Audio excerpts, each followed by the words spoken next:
from Seoul, Korea, and welcome to the GOM TV Pro Game Team Exhibition. This is Nick Tasteless Plot broadcasting to you from the one and only the GOM TV streamer. Well, we've been doing some team exhibition matches today. We already saw Hanbit versus Seoul, with Hanbit coming out with a 3-0 easy clean sweep victory. Now we are casting CJ versus Fox, and I have to say this could turn out to be the exact same thing, a 3-0 clean sweep, in this case in the favor of CJ. This is going to be a tough bout for Fox. The pressure is really on, and right now Fox, we're actually going to be seeing some 2-on-2 games coming up next. The lineup is for CJ NBS, who's a Protoss player for 2-on-2, and Orion, who's a Zerg player. For Fox, we are going to see The Rock, who is probably the most well-known player in this little team bout, with the exception of course, Dark Elf on CJ. The Rock, the Protoss player, with, I hope I am not butchering his name, RorO, spelled R-O-R-O. And the map, which is probably the most interesting factor in this, is the Hunters, the Keshpa version of Hunters, a map which is probably the most known map in StarCraft, even more known than Lost Temple. This is a map that was popular day one of StarCraft. It is a map that has been played on for 1-on-1s, 2-on-2s, 3-on-3s, 4-on-4s. There are so many different modifications of Hunters. We have maps like Perfect Hunters, BGH, Zero Clutter. Those versions of Hunters kind of suck, if you want my 2 cents, but this is more of a pro-level map. Hunters Keshpa, we would not be using this in a 1-on-1, but in this case we would use this in a 2-on-2. It's going to get a lot of hits, a lot of views from 2-on-2 players all around the world who want to see how do the best gamers for StarCraft approach 2-on-2 on a map like Hunters. And there's a lot of different ways that this could go. It's an 8-player map, which is to keep in mind, we have never had an 8-player map in any type of StarCraft professional match. I am very excited to be casting this for you all. Scouting is going to be critical. Starting locations are going to be critical. And, there's so many different ways that this could unfold. I am just thrilled.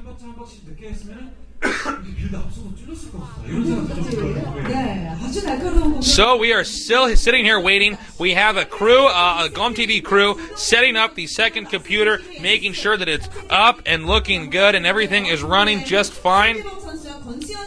Until then, I sit and wait and keep rambling like this. Again, a Protoss and Zerg against another Protoss and Zerg. We already saw a very exciting Protoss versus Zerg against the Protoss versus Zerg in the previous team match. That was Hanbit versus Seoul, where it looked like Seoul was winning, and then in the end, Hanbit came around and just dominated. Here is a shot of the CJ team. Again, NBS, the Protoss, Orion, the Zerg. They do not have a record for 2-on-2 and are fairly new pro gamers as well, might I add, but to say they are bad would be a fallacy. Clearly these guys have played on Hunters, every StarCraft player. In fact, most of the ones you meet have either started playing on Hunters, Luna, or a Lost Temple. And so clearly they have experience on it, but do they have the high enough experience to really dominate in a 2-on-2 on a map like this? A map where scouting, again, is just going to be so critical, and the spawning locations can make for so many different types of games. Clearly the CJ team has been training long and hard for this moment, and if they can come out with a win, they will clean sweep the opposing team. Getting a little bit of a feel for their hotkeys. The 1, 2, and the 3, of course, all used very much so early game. And here we're getting a shot of the pro gamers for Fox. There he is on the left, Rock. He is probably one of the more badass pro gamers that you will hear about. And on the right is RorO. I don't know too much about RorO, but hey, he's playing with Rock, so he's got to be a pretty cool guy and probably a pretty accomplished player. While he may not be accomplished in the pro gaming record, he is certainly talented enough to be a member of the Team Fox, and it is really up to these two players to come out with a win or leave humiliated from this tournament, the GOM TV Pro Game Team Exhibition.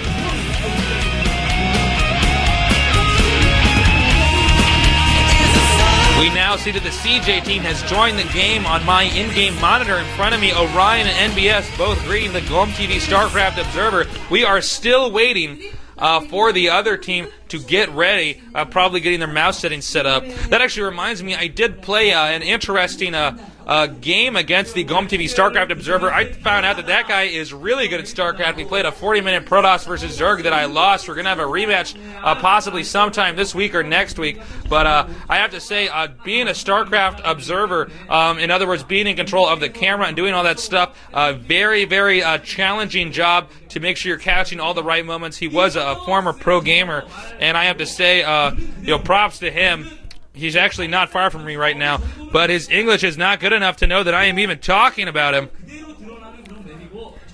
Looks like we're still waiting on the Fox team to join this game.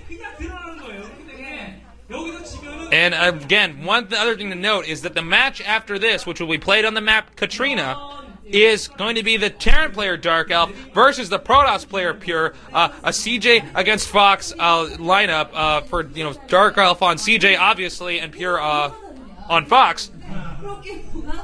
That'll be an interesting game. I do believe Dark Elf could be the possible favorite. They're Dark Elf, a very accomplished player as well. Now, I do see also that the Fox team has joined the game. Both teams having some friendly chit-chat with each other before the game, making a few jokes, half English and half in Korean. And we are still rating. But again, remember that CJ is... Oh, we're going to start.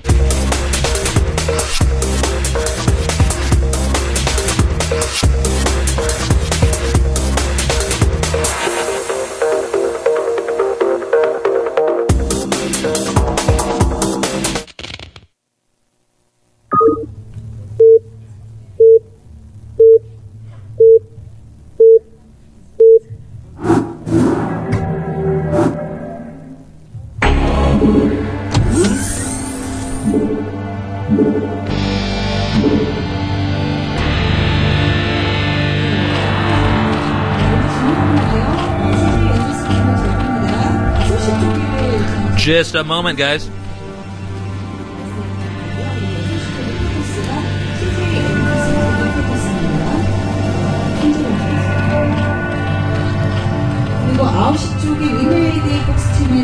So right off the bat, we do know that Rock is the red Protoss player, the white Protoss player, and NBS is the red Protoss player. Once I get the information on who the other two players are, I will be happy to confirm that with you. Although judging from the scouting positioning, I am assuming that red is not the ally of brown and blue is not the ally of white, because the overlords are scouting in positions.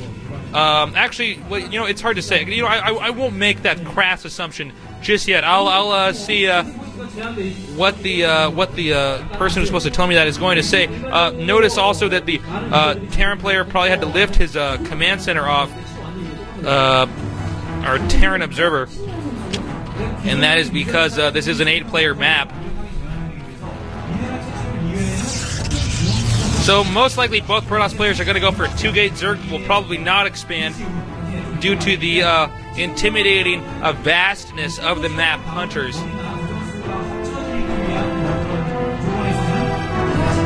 This is not the same map quite as the normal map Hunters.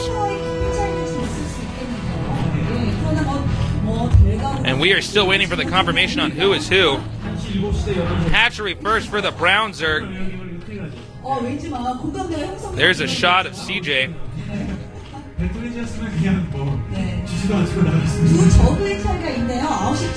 And it looks like the blue Zerg is going to be 9-pooling. Hold on just a moment, guys. Sit tight.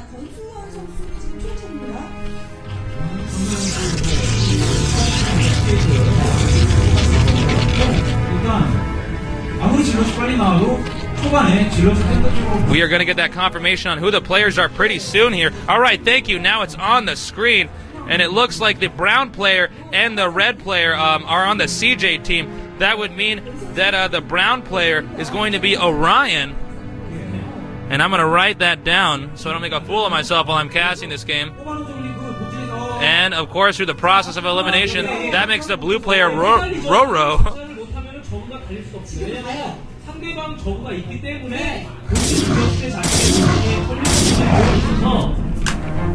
So we have the brown and the red as a team, and the white and the blue as a team as well. So this is going to turn out to be a pretty interesting game.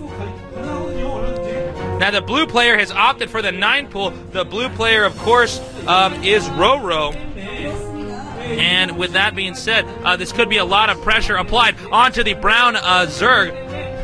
It's going to be a lot about both players attempting to apply different forms of pressure onto the Zerg players while the Protoss players continue to mass up. And here come the blue Zerglings now of Orion, excuse me. And this is going to be very tough. Oh, this is going to be very difficult. If he loses that pool, it'll be critical to this entire development of this game. And in fact, I will say that the pool will go down now.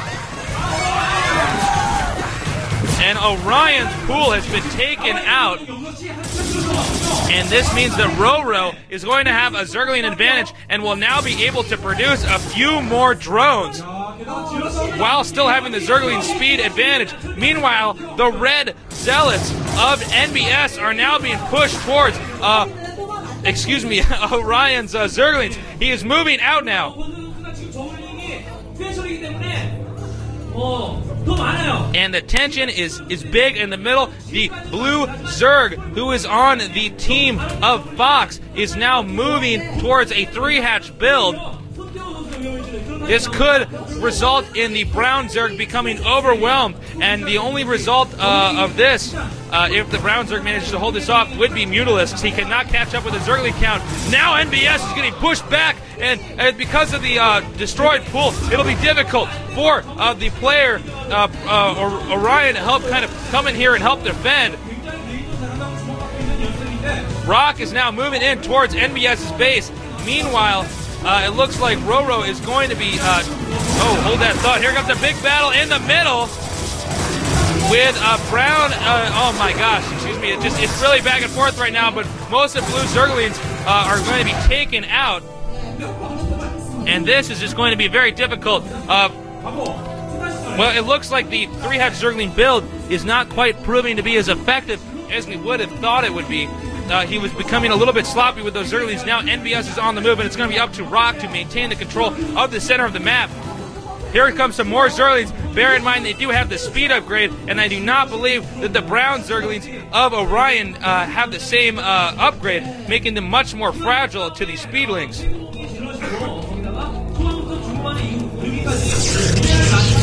A lot of gateways for both the Protoss players, but it does look like the Rock has a little bit of a macro advantage. If he can control his Zealots right, he could make it very difficult for NBS to catch up. Meanwhile, the blue player, RorO, has Orion contained at the right side, and it looks like right now CJ has central control of the map, cutting the two players off from each other. The speedlings stronger than the slowlings, and the more Zealots stronger than the less Zealots.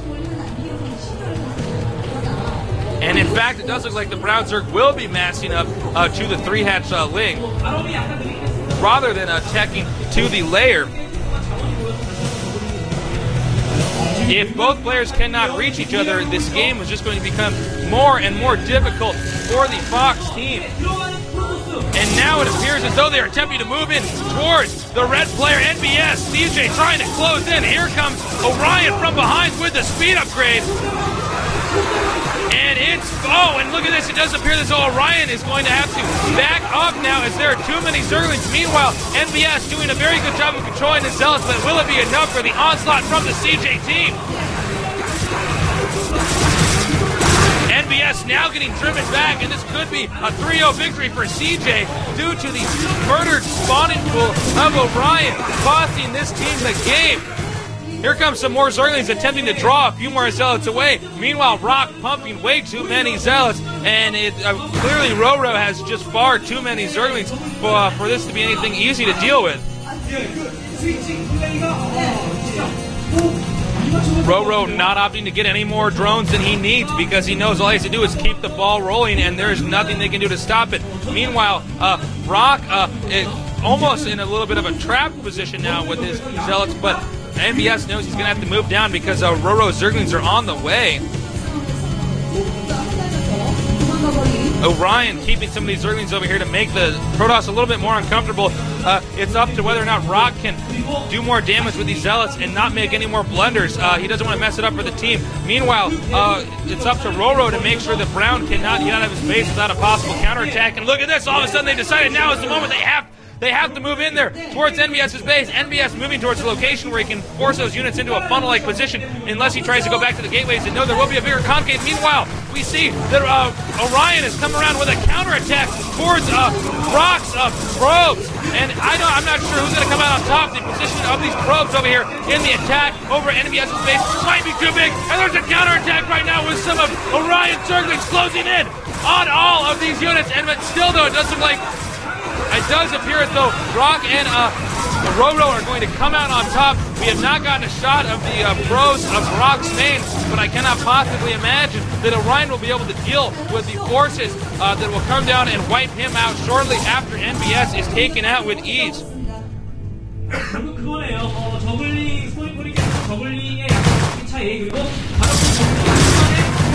Yeah, it does not appear as though NBS is going to be in this game much longer. Now taking his probes for a possible all-in counterattack. Here, we're taking a look at RorO's base. It now has 4 hatcheries, all pumping Zerglings, but will it be enough? I do not think so. More Zerglings are coming out. A well-positioned Sunken Colony could prove to be effective as well. RorO becoming a little bit sloppy with his Zerglings. Rock on the way, moving in, and a few counterattack attempts once again over here by Orion. And if he can pick off enough probes or possibly even the Nexus, he could turn the game around. But there are so many units. It's going to be up to Drone Micro now for Orion. They are closing in, but it does appear that this drone block will be somewhat effective if some more Zerglings can come out here in time. It's going to be up to whether or not he can keep that Sunken Colony alive. And here comes a nice surround over here by RorO. And in fact, there is no way that Orion could stay alive. And his drones will be taken out. I assume that the Zerglings in the counterattack have been taken out as well, but it doesn't really matter. There are 2 players alive and no one left alive in this game. I expect a GG within a few seconds. And yes, GG. And, excuse me, Fox has won this game. And CJ has been swamped. I know earlier on in the game, and I apologize for it, I got CJ and Fox, the team members, mixed up, but indeed, it was, in fact, Fox who was winning that the entire time. I had to write down the team names real fast with a pen and paper and did flop those in the flurry to get those names on paper so I could pronounce it. So Fox, excuse me, has made a comeback now. Rock and RorO doing an incredible job. And I have to say, Fox is probably going to be pretty pleased with that victory. The next map is going to be Katrina, and then we will have a break if it goes on for that long. CJ versus Fox. CJ up 2. Fox only has 1 win. And what was a very exciting 2 versus 2 on the map Hunters. A very unit-intensive map, a lot of macroing up on there.